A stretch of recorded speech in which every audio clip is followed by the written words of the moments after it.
میں یہ واقعہ ہزاروں دفعہ سنا چکا ہوں، ہر دفعہ ہی ایسے رونے بیٹھ جاتا ہوں کہ پھر میں وہاں نہیں کھڑا ہوتا، پھر میں وہاں ابوا پہنچ جاتا ہوں، میں دیکھتا ہوں 6 سال کی عمر میں میرے نبی کو اللہ نے یہاں اتنا بڑا امتحان دیا کہ جنگل میں ماں کو موت دے دی، 25 سال کی عمر میں ماں مر گئی، اچانک مر گئی، کوئی بیماری نہیں، کچھ نہیں، جس کو آج ہم ہارٹ اٹیک کہتے ہیں، ہارٹ فیلئر کہتے ہیں۔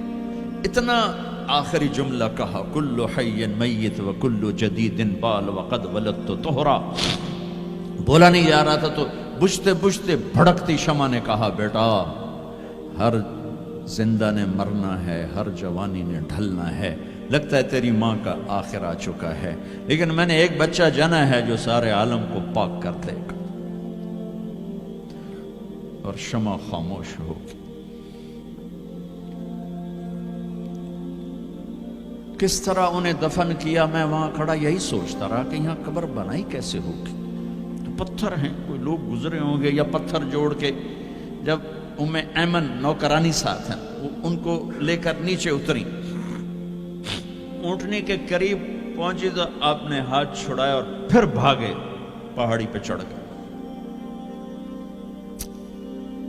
ایمن پیچھے گئیں تو وہ منظر تھا کہ شاید اس وقت عرش بھی رو رہا ہوگا کہ اللہ کے نبی نے ماں کی قبر کو چمٹایا ہوتا سینے کے ساتھ، قبر پہ ایسے گرے پڑے تھے۔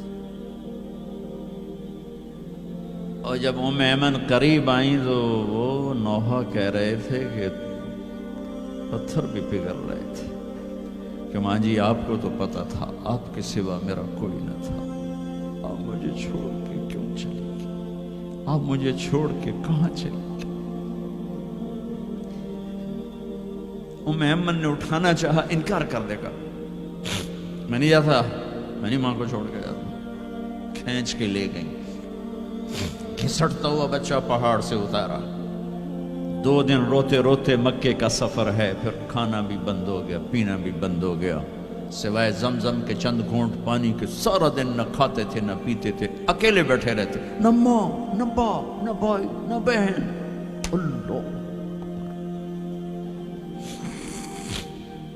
57 سال کے بعد ماں کی قبر پر پہنچے اور قبر کے سرہانے آ کر بیٹھے، گوڈے اوپر اٹھائے اور ہاتھ یہاں رکھے اور سر گوڈوں میں دے دیے، جیسے چھوٹے بچے رونے کی پوزیشن بناتے ہیں۔ یہ چھوٹی جگہ میں دکھا نہیں سکتا،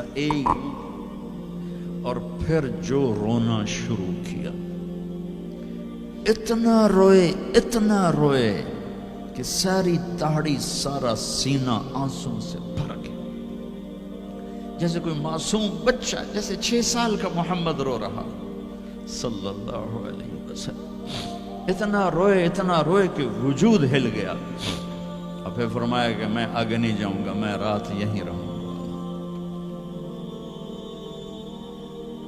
تم کیا جانو رشتے کیا ہوتے ہیں، تمہیں صرف پونڈ گننے آتے ہیں۔ تم سے مراد میں بھی اور سارے بھی، کہ ناراض نہ ہو جاؤ، ساری امت کا یہی حال۔ رات وہاں گزاری، ہائے کیا کہہ رہے ہیں، کاش میری ماں کبھی ہوتی، میں ایسی خدمت کرتا کہ بریڈ فورڈ والے بھی یاد کرتے ہیں، میں ایسی خدمت کرتا کہ میں عشاء کی نماز کے مصلی پر کھڑا ہوتا اور سورۃ فاتحہ پڑھ رہا ہوتا، اور پھر ادھر سے میری ماں کہتی محمد، تو میں نماز توڑ کے کہتا لبیک اماں جی، ماں جی حاضر ہوں، ماں جی حاضر ہوں۔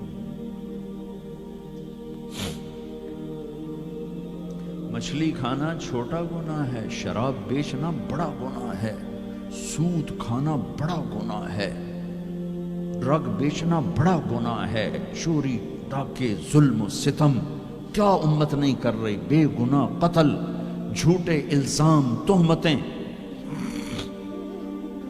کیا حشر کر دیا جنید جمشید کا، یہ اسلام ہے۔ اتنے نیک انسان، 17 سال سے اللہ کا نام لینے والا، اس پہ گستاخ کی تہمتیں، یہ امت کیا منہ دکھائے گی اللہ اس کے رسول کو، کہ جس نے منافقوں کو سینے سے لگایا، عبداللہ بن ابی جیسوں کے جنازے پڑھ دیں. کہاں چلے گئے, کہاں ڈوب کے. اتنا زوال, اتنی اندھیری رات ہے کہ امید ہی ختم ہو گئی کہ پتہ نہیں دن بھی چڑھے گا.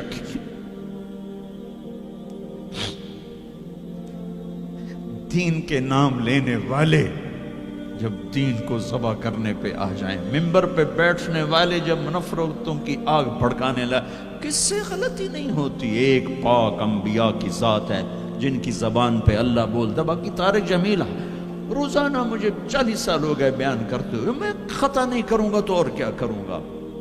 مجھ سے پوچھو تو صحیح, میں غلطی سے کہہ گئے, جان بوجھ کے کہہ گئے, ہو سکتا میں نے غلطی سے کہہ دیا. اللہ نے توبہ رکھی ہے, کفر کی توبہ. یہ میں درد سے بول رہا ہوں, یہ زوال ہے, زوال, خوفناک زوال ہے. جب ممبر پہ بیٹھنے والے دین سے اتنے دور چلے گئے, عوام کا کیا.